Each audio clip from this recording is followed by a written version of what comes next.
사도신경으로 신앙 고백하심으로 수요 예배를 주께 올려드립니다. 전능하사 천지를 만드신 하나님 아버지를 내가 믿사오며 그 외아들 우리 주 예수 그리스도를 믿사오니 이는 성령으로 잉태하사 동정녀 마리아에게 나시고 본디오 빌라도에게 고난을 받으사 십자가에 못 박혀 죽으시고 장사한 지 사흘 만에 죽은 자 가운데서 다시 살아나시며 하늘로 오르사 전능하신 하나님 우편에 앉아 계시다가 저리로서 산 자와 죽은 자를 심판하러 오시리라. 성령을 믿사오며 거룩한 공회와 성도가 서로 교통하는 것과 죄를 사하여 주시는 것과 몸이 다시 사는 것과 영원히 사는 것을 믿사옵나이다. 아멘. 찬송가 350장 함께 찬양하시겠습니다.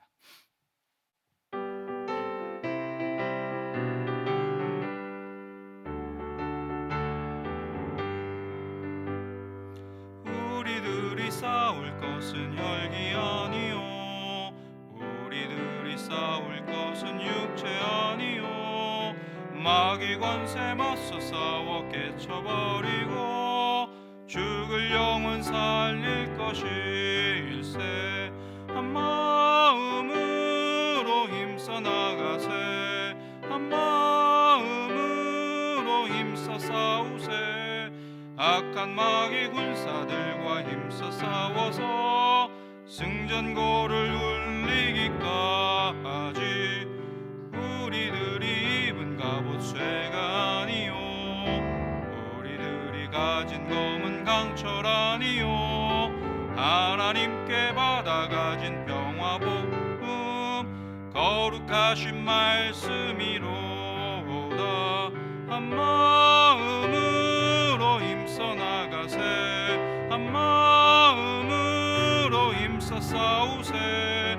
악한 마귀 군사들과 힘써 싸워서 승전고를 울리기까지.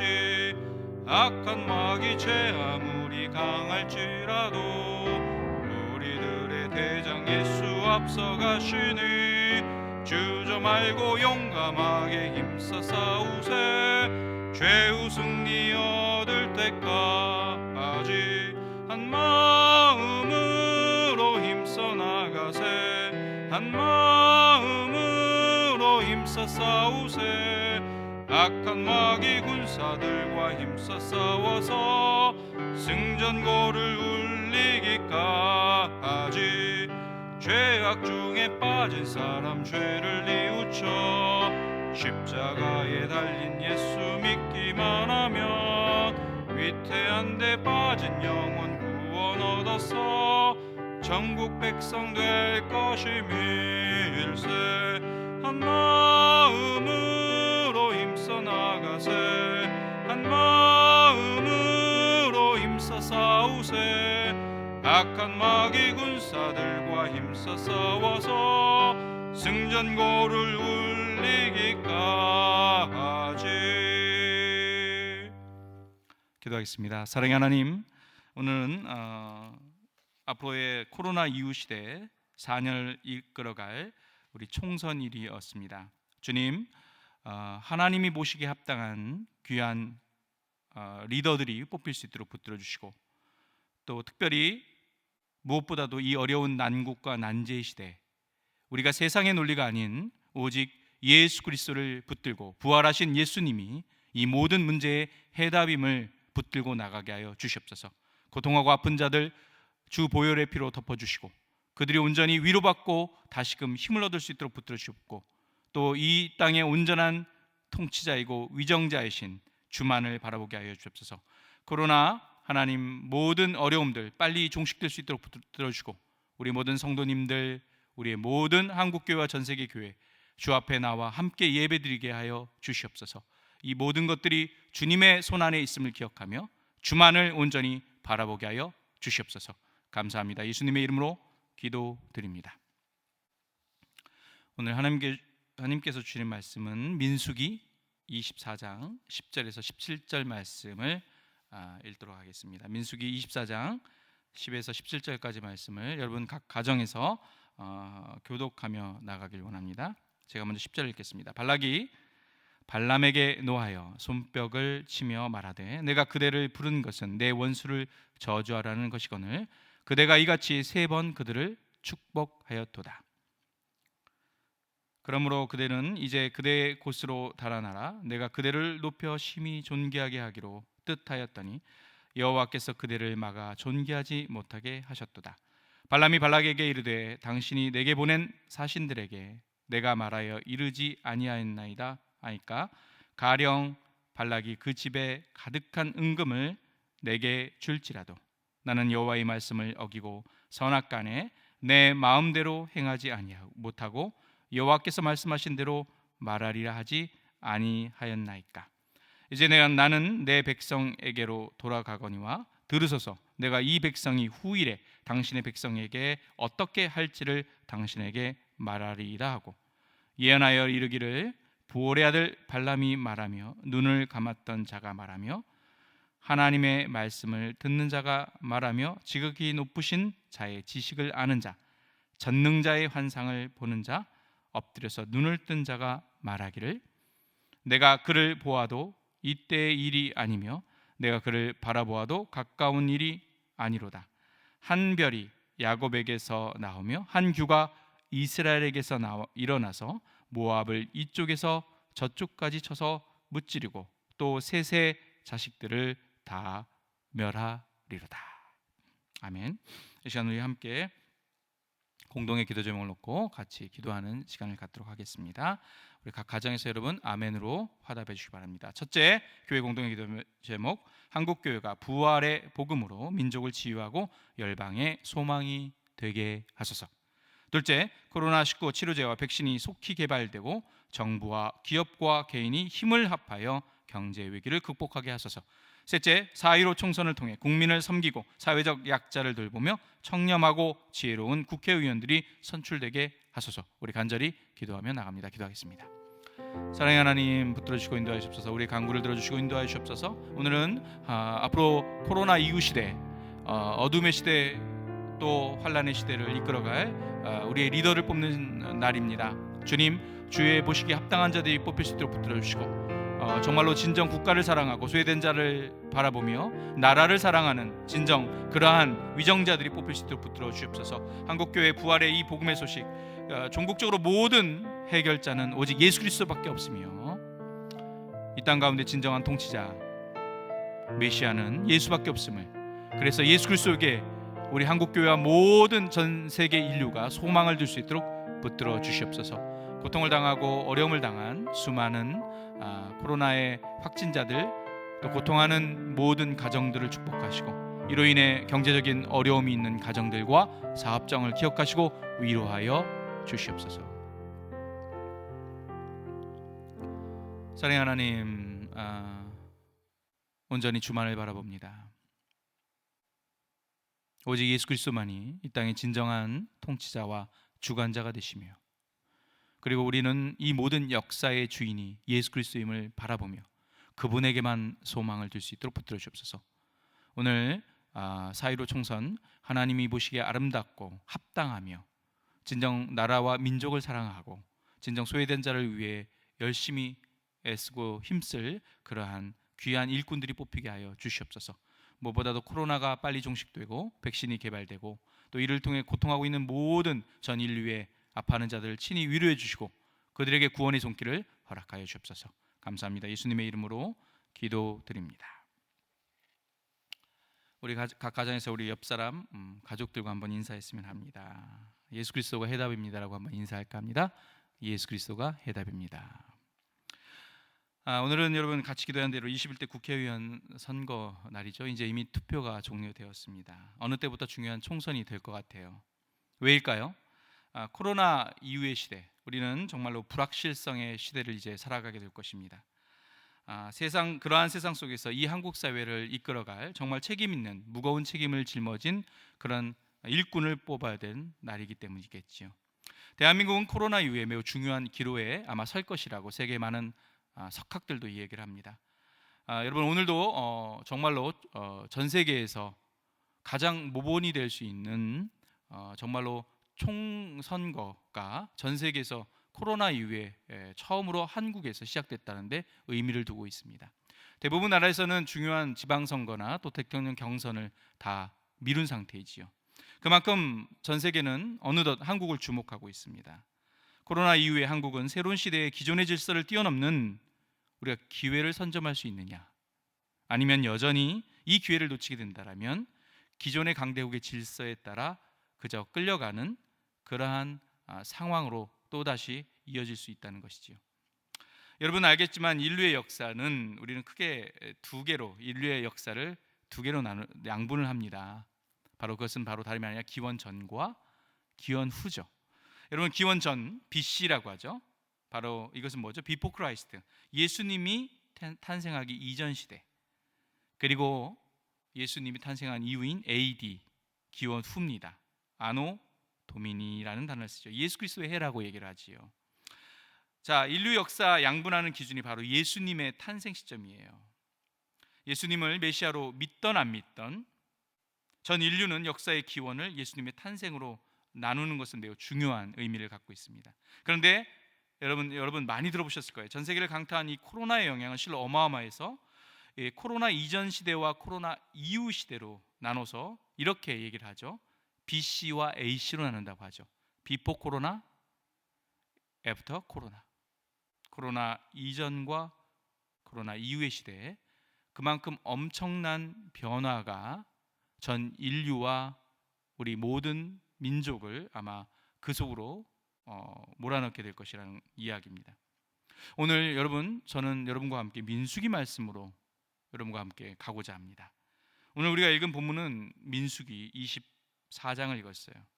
지금으로부터 3000년 전 고대 근동에도요, 지금 바로 그 지중해, 특별히 그 가나안 땅 가운데 여러분 요단강을 중심으로 어마어마한 지각 변동이 지금 일어나고 있습니다.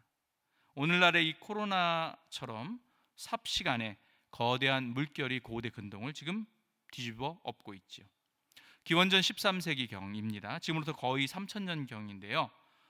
그러니까 지중해를 중심으로 매우 의미 있는 한 민족의 대이동이 시작됐습니다. 그래서 바로 여러분 아시겠지만 이스라엘 민족이 애굽에서의 노예 생활을 청산하고 소위 당신의 이스라엘 백성이 섬기는 하나님의 명령에 따라 약속의 땅 가나안으로 행진을 시작을 했습니다. 그리고 지금은 이제 요단 동편의 땅 가운데까지 이 어마어마한 물결이 지금 당도했습니다. 여러분 어떻습니까? 코로나처럼 삽시간에 이 민족은 요단 동편의 수많은 민족과 족속들을 다 집어삼켰습니다. 그렇게 강한 족속이었던 아모리 족속의 시온 왕마저도 여러분 어떻습니까? 손을 들었고요. 그리고 요단 동편의 북쪽 헬몬산 가까이 바산, 골란곤의 바산악 옥까지도 점령을 했어요. 이렇게 되니까 요단 동편 남으로부터 바로 아랏부터 그리고 북으로는 헬몬산까지의 여러분 어떻습니까? 오합지졸과 같은 출애굽 당시만 하더라도 오합지졸과 같은 이스라엘 민족이 요단 동편을 다 쓸어버렸습니다. 코로나가 마치 전 세계를 모두 집어삼키는 것처럼 말입니다. 민수기 22장 한번 가보실까요? 민수기 22장 우리가 오늘 24장을 봤는데 22장부터 이 스토리는 시작됩니다. 4절 이렇게 시작합니다. 미디안 장로들에게 이르되 이제 이 무리가 이스라엘 백성이죠. 소가 밭에 풀을 뜯어 먹음 같이 우리 사방에 있는 것을 다 뜯어 먹으리로다 하니 그때의 십볼의 아들 발락이 모압 왕이었더라. 모압이 덩그러니 이제 남았습니다. 이스라엘 백성이 요단 동편부터 정복을 해서 진군하며 올라갈 때 모압 땅은 비껴나갔어요. 모압의 왕 발락은 지금 두려움에 떨 수밖에 없겠죠. 다음은 자기 차례입니다. 이스라엘 백성이 이렇게 무서울 줄 몰랐어요. 그들이 믿는 하나님이 이렇게 무서울 줄 몰랐어요. 이제 곧 들이닥칠 겁니다. 안타깝게도 모압 왕은 여러분 모압은 어떻습니까? 어차피 이스라엘의 여러분 먼 친척 혈통이지요. 바로 조카 롯의 후손들이 세운 땅이에요. 그러나 지금은 어떻습니까? 완전히 이방 민족과 다를 바가 없었어요. 우상을 숭배했고 하나님과 멀어져 있었습니다. 그리고 혈통적으로도 자폰에 의해서 완전히 뒤섞여 있는 나라였지요. 그들은 두려웠어요. 그런데 안타깝게도 모압 왕 발락에게는 하나님이 주시는 말씀을 볼 수 있는 눈이 없었어요. 그는 사실 두려워할 필요가 없었죠. 신명기 2장 9절의 말씀 여러분 한번 보시면 그 의미를 알 수 있습니다. 신명기 2장 9절 말씀 같이 한번 집에서도 읽겠습니다. 시작. 여호와께서 내게 이르시되 모압을 괴롭히지 마라. 그와 싸우지도 말라. 그 땅을 내가 내게 기업으로 주지 아니하리니 이는 내가 롯 자손에게 아르를 기업으로 줬습니다. 그렇습니다. 하나님께서 같은 혈통이었기에 아브라함의 조카 롯에게 그 땅을 기업으로 줬기 때문에 그 후손들을 점령하지 말라는 말을 했죠. 그러나 여러분, 안타깝게도 모압에게는 영적인 눈이 없었어요. 이 말씀을 몰랐던 거죠. 그러니 세상 사람들처럼, 다른 이민족처럼 발발발발 떨고 있었어요. 하나님의 뜻을 분별할 수 있는 영적인 눈이 발락 왕에게는 없었던 거죠.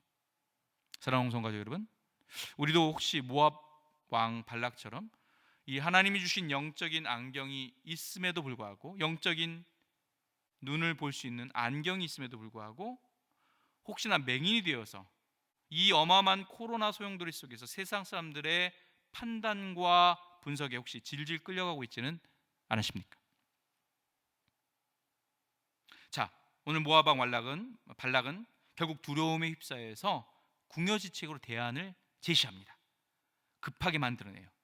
그가 짜낸 지략이라는 것은 다른 것이 아니라 매우 용하다고 하는 미디안의 선지자 발람을 데리고 와서 이스라엘 민족과 그 나라를 저주토록 하는 거죠. 그래서 전쟁에서 들이닥치면 이길 수 있는 방안을 생각해낸 것이 그의 전략과 지략이었던 거예요. 민수기 22장 5절과 6절에 이렇게 그 실체가 들어있습니다.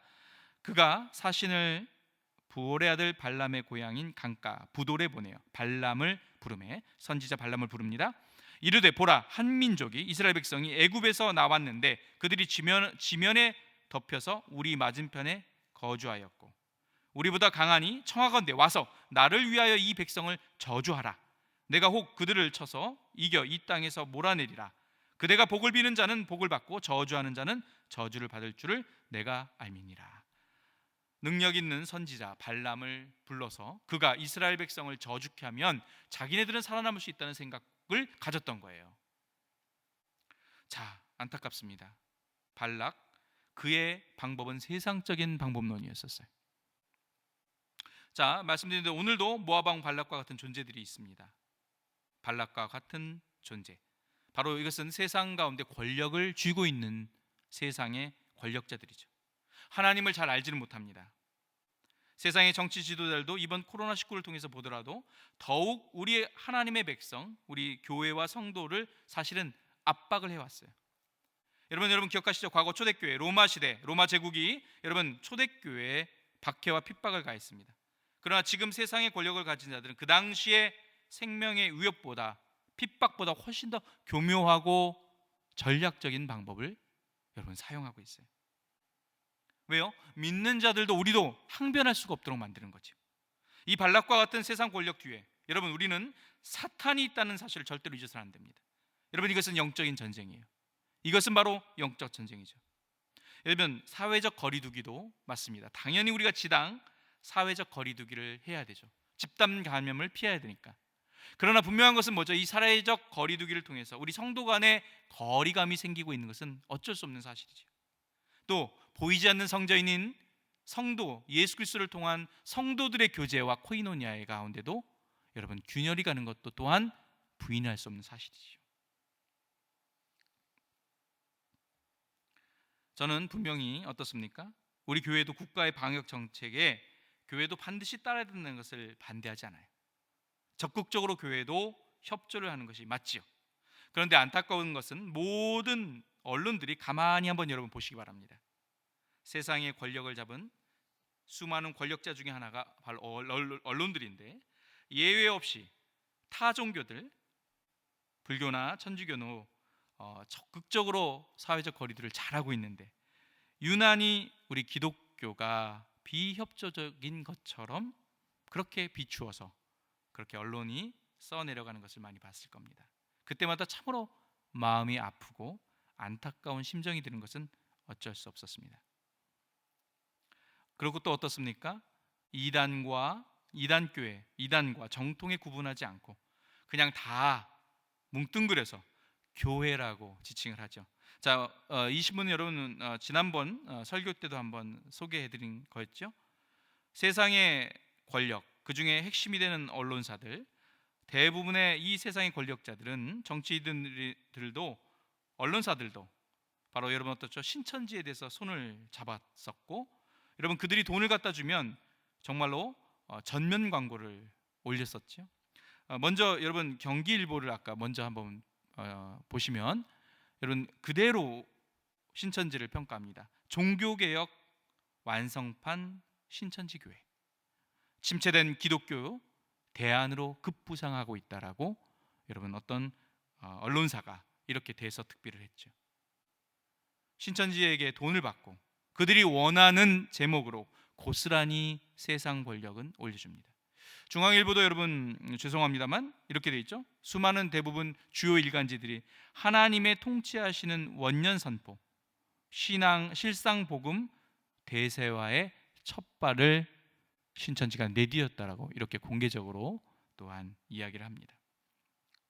막대한 돈의 논리 앞에 이단인지 진리인지 거짓인지도 불변하지 않고 세상에 권력을 잡은 자들은 그대로 인용을 합니다. 지난 부활절 예배를 드린 후에 저도 신문과 방송을 유심히 한번 봤어요. 어떻게 평가를 할까? 안타깝게도 신문과 방송 구분할 것 없이 천편일률적으로 부활절 현장 예배를 강행했다라는 헤드라인 뉴스를 올렸습니다. 옆에 보시면 모 방송에서도 부활절 현장 예배 강행, 승용차 예배도 드렸다라고 써 있고요. 그 다음에 어느 경제신문에서는 광주교회 521곳 부활절 현장 예배를 강행했다. 천주교는 유튜브 미사를 드렸다라고 이렇게 대비를 해서 실른다는 것이죠. 한 일간지에도 이렇게 됐습니다. 부활절 교회 서울서만 2,516곳 예배 강행 이렇게 됐습니다. 수백 명이 모였다고 되어 있고요. 또 지방에서는 용인시 모교회 부활절 예배 강행 공무원과 충돌했다. 또는 부활절 예배 늘고 KTX를 이용해서 13% 증가했다. 느슨해진 거리 두기. 자, 이렇게 마치 몇몇 교회에서의 어떻습니까? 부활절 예배의 어떤 강행을 마치 한국교회 전체가 다 그런 것인 양 비춰서 얘기를 하고 있습니다.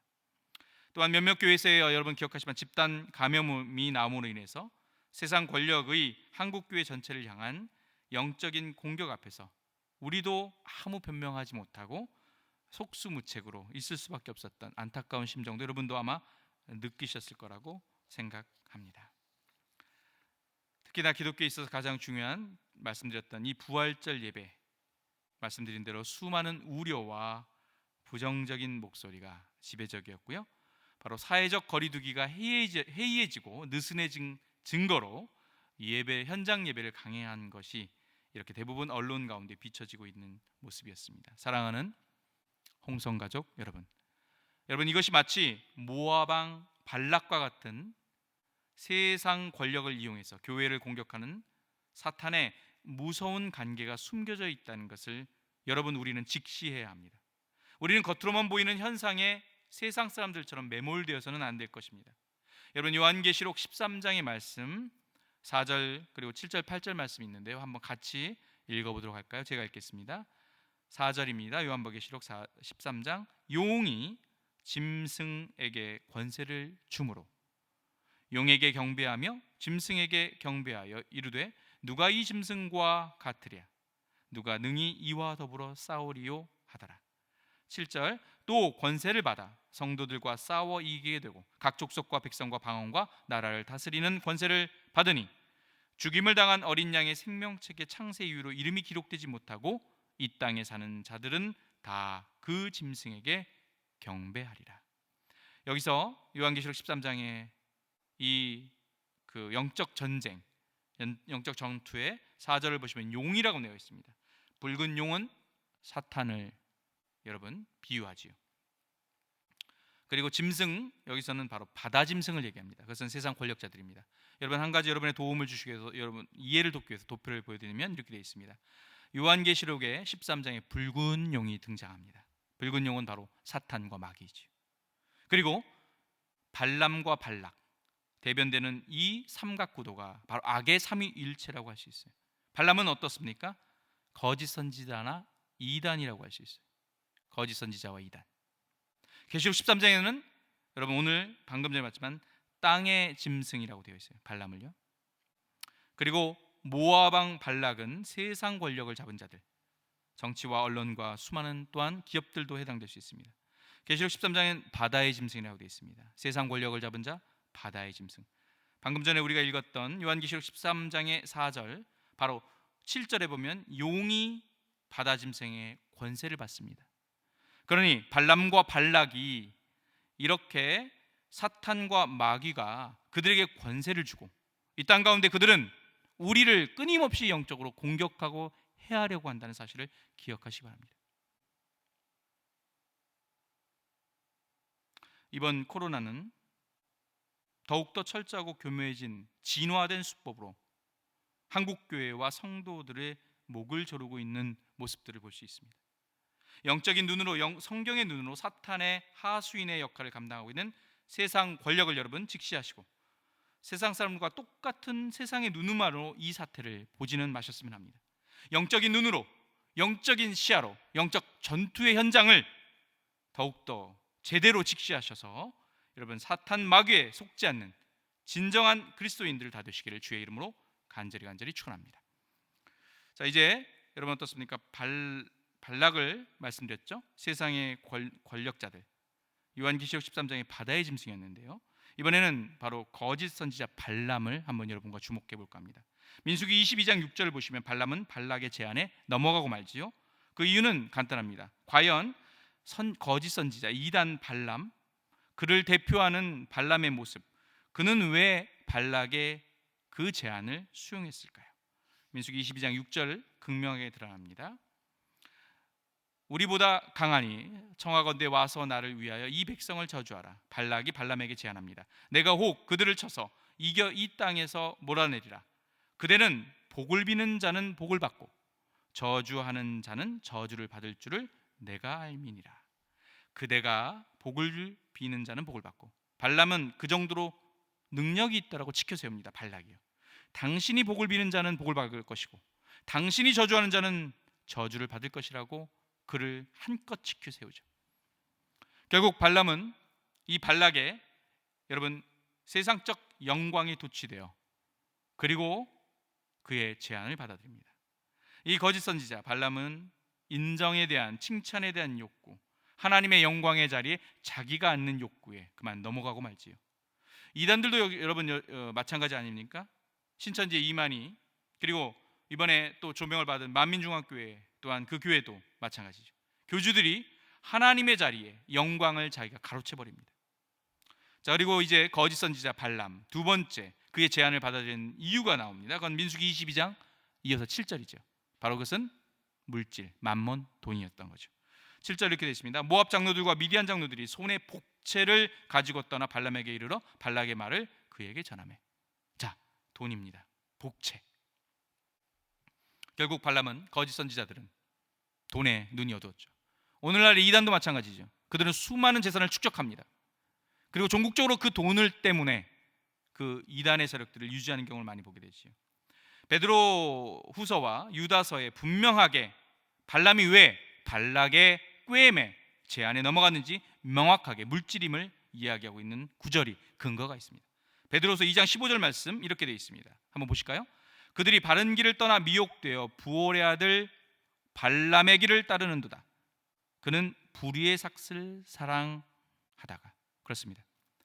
발람의 길을 따른다. 발람의 길은 어떤 길이죠? 거짓 선지자와 이단들 불의의 삭슬 사랑했다고 되어 있어요. 유다서 1장 11절에도 나와 있습니다. 화 있을진저, 이 사람들이요 가인의 길에 행하였으며 삭슬 위하여 발람의 어그러진 길로 몰려갔으며 고라의 패역을 따라 멸망을 받았다. 그렇습니다. 거짓 선지자들의 특징, 첫째는 세상적인 인정의 욕구와 영광에 도취됩니다. 두 번째는 뭐죠? 물질입니다. 돈이지요. 그것 때문에 거짓된 여러분 예언과 그리고 선지자의 역할을 감당했던 거죠. 요한계시록 13장에서 거짓 선지자 발람은 사탄의 사주를 받은 또 다른 짐승에 비유돼요. 계시록 13장 영적 전투의 또 다른 짐승, 바로 땅의 짐승으로 제가 아까 말씀드렸죠. 한번 확인해 볼까 합니다. 요한계시록 13장 11절 14절입니다. 내가 보매 또 다른 짐승이 땅에서 올라오니, 땅의 짐승이에요. 거짓 선지자, 어린 양 같이 두 뿔이 있고 용처럼 말을 하더라. 14절 짐승 앞에서 받은 바 이적을 행함으로 땅에 거하는 자들을 미혹하여 땅에 거하는 자들에게 이르기를 칼에 상하였다가 살아난 짐승을 위하여 우상을 만들라 하더라. 그렇습니다. 그들은 결국 땅에 거하는 자들을 미혹합니다. 한국 교회와 성도들을 미혹해서 어떻게 합니까? 우상을 숭배케 만든다는 거죠. 발람 하나님의 백성을 저주하려고 했으나 그럼에도 불구하고 하나님께서 그때마다 그런데 막으셨어요. 하나님의 백성을 저주하라고 한 발락의 왕의 제안을 받아들였지만 3번씩이나 저주하려 했으나 그 반대의 경우가 됐죠. 뜻대로 되지 않습니다. 대신 발람은 모압 왕 발락에게 이스라엘 백성으로 하여금 하나님에게 범죄할 수 있는 꾀를 알려줍니다. 발람의 꾀. 그 근거는 민수기 31장과 요한계시록 2장에 분명히 나와 있어요. 여러분 민수기 31장 16절 한번 볼까요? 이렇게 되어 있습니다. 보라, 이들이 발람의 꾀를 따라 이스라엘 자손을 부올의 사건에서 여호와 앞에 범죄하게 했다고 되어 있어요. 발람이 꾀를 줍니다. 그래서 이스라엘 백성은 음행을 하고 우상을 숭배합니다. 자, 요한계시록 2장 14절 구체적으로 어떤 죄를 졌는지 명확하게 나와 있습니다. 요한계시록 2장 14절 15절입니다. 그러나 내가 두어 가지 책망할 것이 있나니 거기 내게 발람의 교훈을 지키는 자들이 있도다. 발람이 발락을 가르쳐 이스라엘 자손 앞에 걸림돌을 놓아 우상의 제물을 먹게 하였고 또 행음을 하였느니라. 이와 같이 내게도 니골라 당의 교훈을 지키는 자들이 있도다. 버가모 교회를 향한 하나님의 준엄한 심판의 메시지였었어요. 버가모 교회. 자, 버가모 교회는 어떻습니까? 그 안에 니골라 당의 교훈을 따르는 자가 있다라고 되어 있었어요. 그런데 참으로 재미있는 사실은 여러분 발람이라는 단어의 히브리어가 바로 니골라라는 헬라어와 동일한 뜻이라는 거예요. 히브리어 발람은 하나님의 백성을 이긴다는 뜻이에요. 니골라당이라고 할 때 니골라는 무슨 뜻입니까? 백성을 정복하다. 그러니까 발람과 니골라는 헬라어와 히브리어에서 같은 뜻이에요. 놀랍게도 같은 뜻이에요.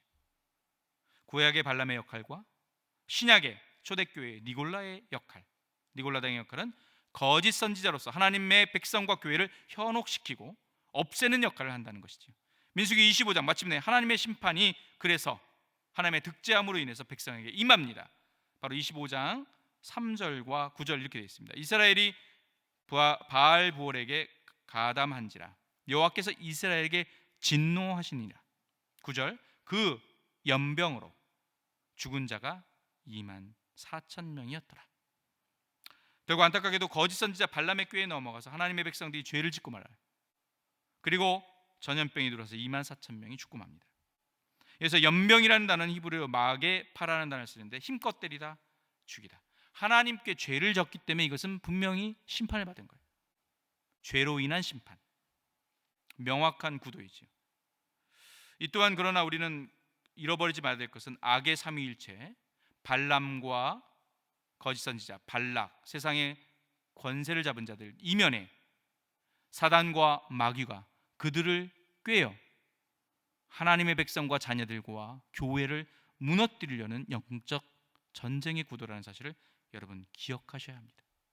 사탄은 오늘도 코로나나 또 수많은 여러 가지 사회적 현상 속에 여전히 영적인 전쟁을 통해 우리를 무너뜨리려고 한다는 사실을 여러분 반드시 기억하시기 바랍니다. 자, 이제 마지막으로 그렇다면 결론입니다.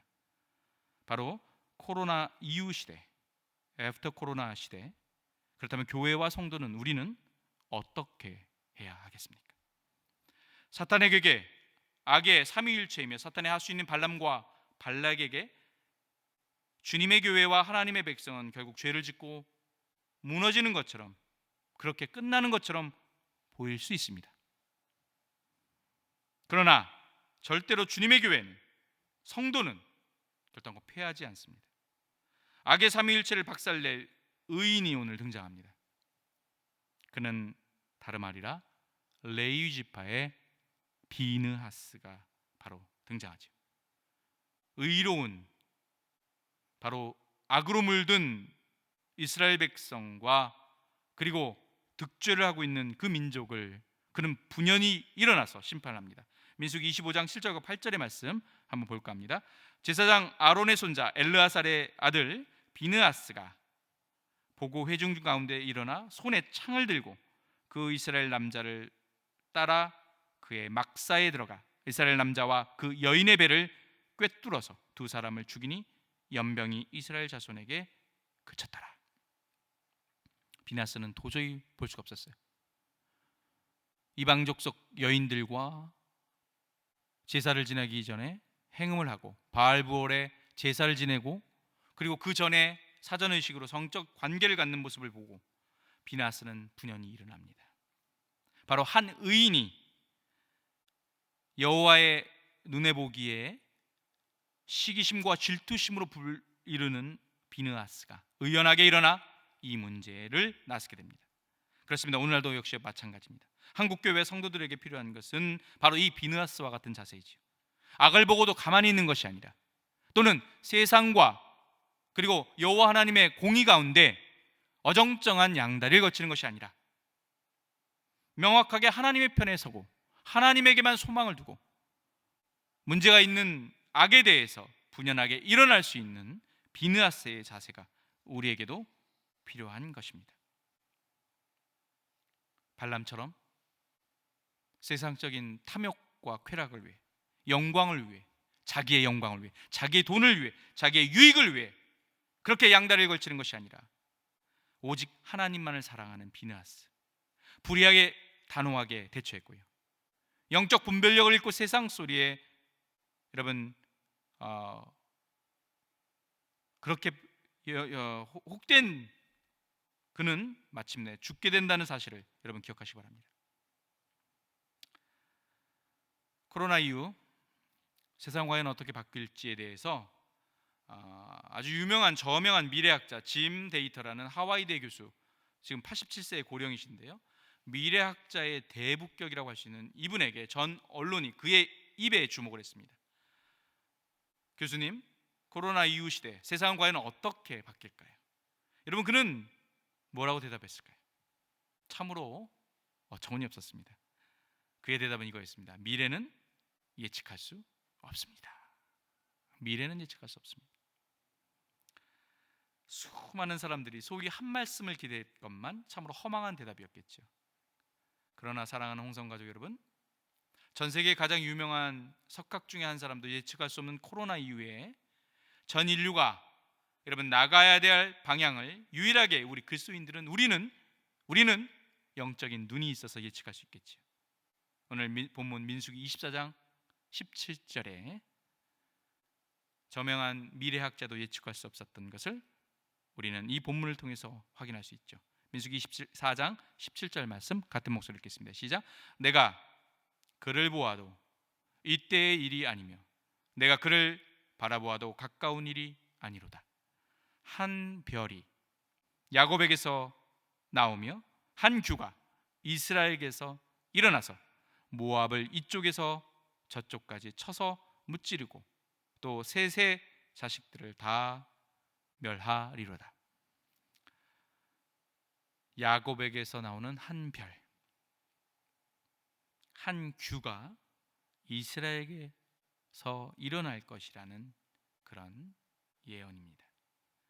야곱에게서 나온 한 별은 무엇을 의미합니까? 여러분, 바로 그것입니다. 인류의 진정한 통치자, 인류의 진정한 메시아, 바로 예수 그리스도의 출현을 예언하고 있는 것이지요. 우리는 애프터 코로나 이후의 역사도 여러분 역시 우리는 성경적인 안경을 꼭 끼고 들여보셔야 됩니다. 우리는 AD라고 되어 있죠.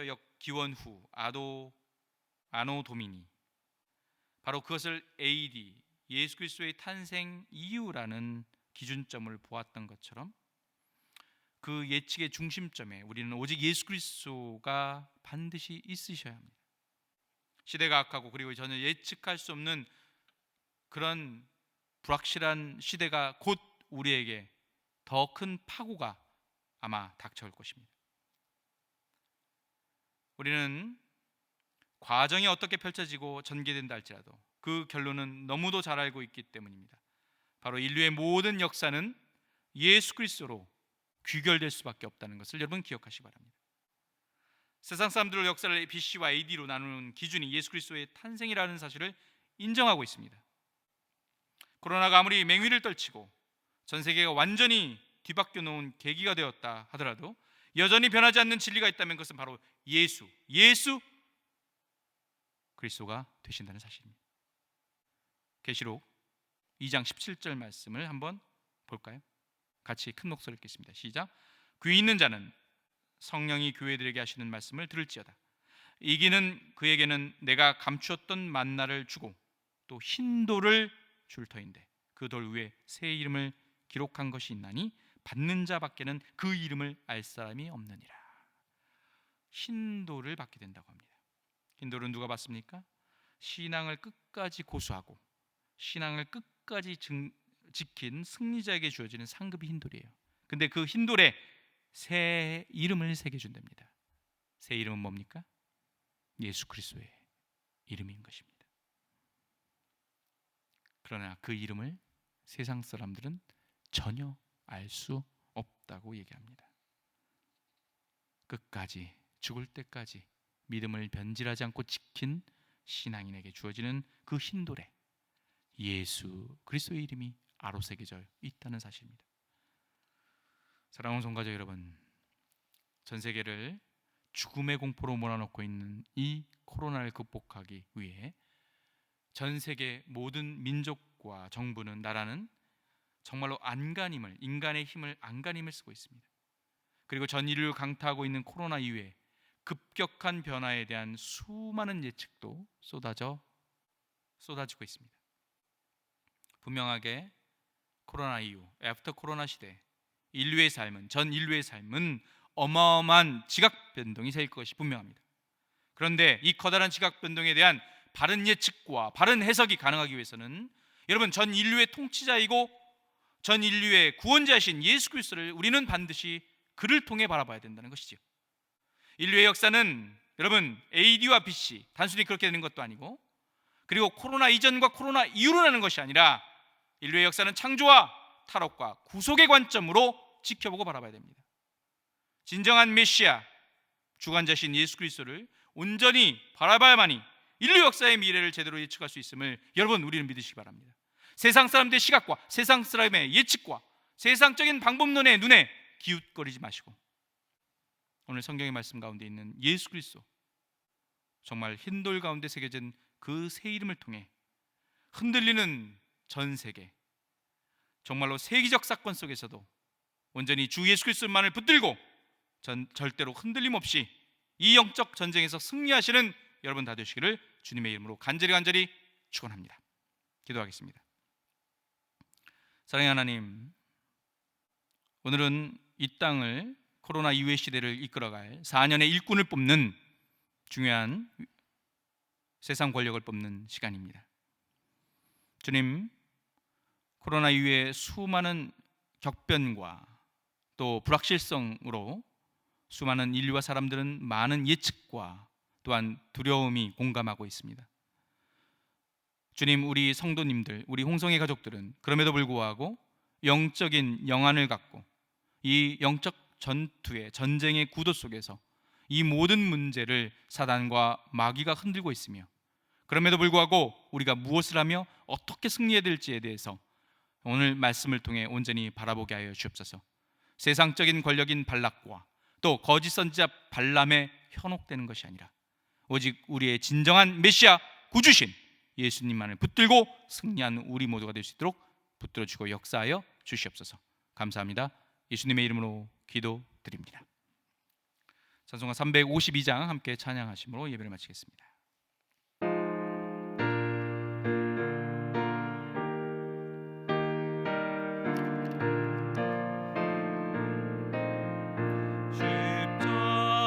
군병들아 주 위에 일어나 기들고 앞서 나가 담대히 싸우라 주께서 승전하고 영광을 얻도록 그 군대가 느리사 이기게 하시네 십자가 군병들아 주 위에 일어나 그 나팔 소리 듣고 곧 나가 싸우라 수 없는 원수 앞에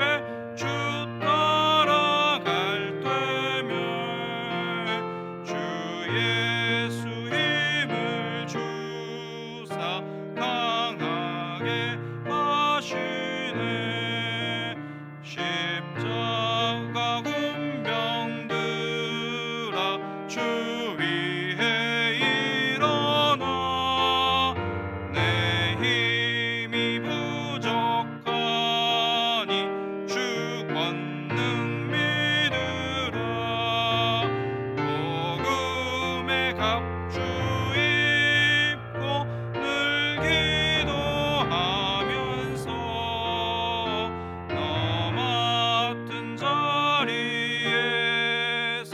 충성을 다하라 십자가 군병들아 주 위에 일어나 이날에 접전하고 곧게가 부르라 승전한 군사들은 영생을 얻으며 영광의 주와 함께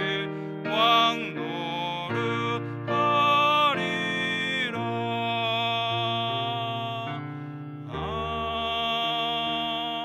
아멘.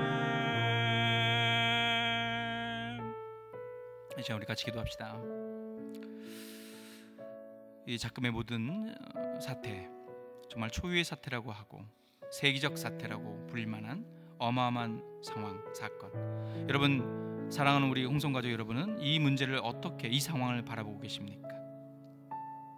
수많은 발락과 발람들이, 그리고 인간적인 방법론과 지혜를 쏟아내고 있고, 또 그렇습니다. 우리는 그 속에서 무엇을 바라봐야 됩니까?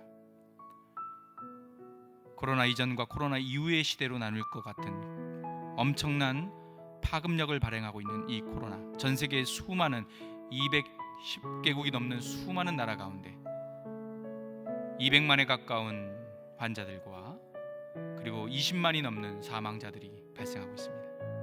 이 속에서 우리는 변함없이 영적인 안경을 통해 영적 전쟁 속에 사단과 마귀가 어떻게 하나님의 백성과 교회를 무너뜨리려고 하는지, 그리고 또 우리는 향후 어떻게 승리를 선포할 수 있을지, 우리는 무엇에 소망을 둬야 될지를 여러분 깊이 깨닫는 시간 될 수 있도록 우리 이 시간 우리 간절히 기도하며 나갑니다. 기도하겠습니다. 사랑의 하나님, 붙들시고 인도해 주옵소서. 오늘 발람과 발락 민수기 사건을 통해서 구약의 3000년 전 사건이 그 이면에 발람과 세상의 위정자들과 그리고 거짓 선지자들이 횡행하는 바로 오늘날 시점, 그 이면엔 사단과 마귀가 정말로 하나님의 교회와 하나님의 백성, 주님의 교회를 집어삼키려고 하는 그 계계가 있음을 기억하게 하여 주옵소서. 우리 성도들의 영적인 분별력을 허락하시고 세상의 논리와 세상의 분석에 그냥 휩쓸려가는 것이 아니라 영적인 안경으로 오직 예수 그리스도만을 기대어 창조, 타락, 구속의 역사로 이 시대를 분별할 수 있도록 지혜와 명철을 허락하여 주시옵소서. 사랑의 하나님, 간절히 기도합니다. 3000년 전의 발람과 발락의 사건이 그냥 성경 속의 스토리와 이야기가 아니라 오늘날 수많은 위정자들, 세상 권력을 가진 자들, 그리고 거짓 선지자들과 이단들 그 이면에 사탄과 마귀는 우리 주님의 교회를 무너뜨리려고 하고 하나님의 백성을 무너뜨리려고 할 때 우리가 영적인 안경과 영적 분별력을 온전히 가질 수 있도록 붙여주옵소서. 세상의 논리에 이렇게 휩쓸리고 저렇게 휩쓸리는 것이 아니라 우리에게는 성경의 눈으로 영적인 분별력으로 오늘날의 이 코로나 사태 그리고 코로나 이후의 사태를 바라보게 하시옵소서. 전국적으로 예수 그리스도가 진정한 통치자이마 주관자가 되신다는 사실을 기억하고 모든 역사의 귀결점은 오직 예수 그리스도로 끝난다는 사실을 기억하며 오늘 이 흔들리는 시대 가운데 중심을 붙들고 영적인 바른 진리를 붙들고 승리할 수 있도록 붙들어 주시옵소서. 감사합니다. 이 모든 말씀 예수님의 이름으로 기도하며 이제는 모든 역사의 주인이 되시는 주인공이 되시는 예수 그리스도의 은혜와 변함없이 우리를 사랑하시고 오늘날 우리가 하나님의 관점과 영적인 눈으로 이 모든 문제를 온전히 바라보기를 원하시는 하나님의 그 크신 사랑과 성령의 매로 충만한 감동하심이 세상의 논리와 발람과 발락 휩쓸리지 않으며 오직 성경의 영안을 가지고 분별력을 가지고 오직 예수 그리스도 가운데만 소망을 두고 이 어려운 난제 시기에 기도와 말씀으로 승리하겠다고 결단하는 우리의 모든 홍성 식구들 머리 위에와 가정 위에 일터 위에 한국 교회와 한국 사회 위에 이제부터 영원까지 함께 있을지어다.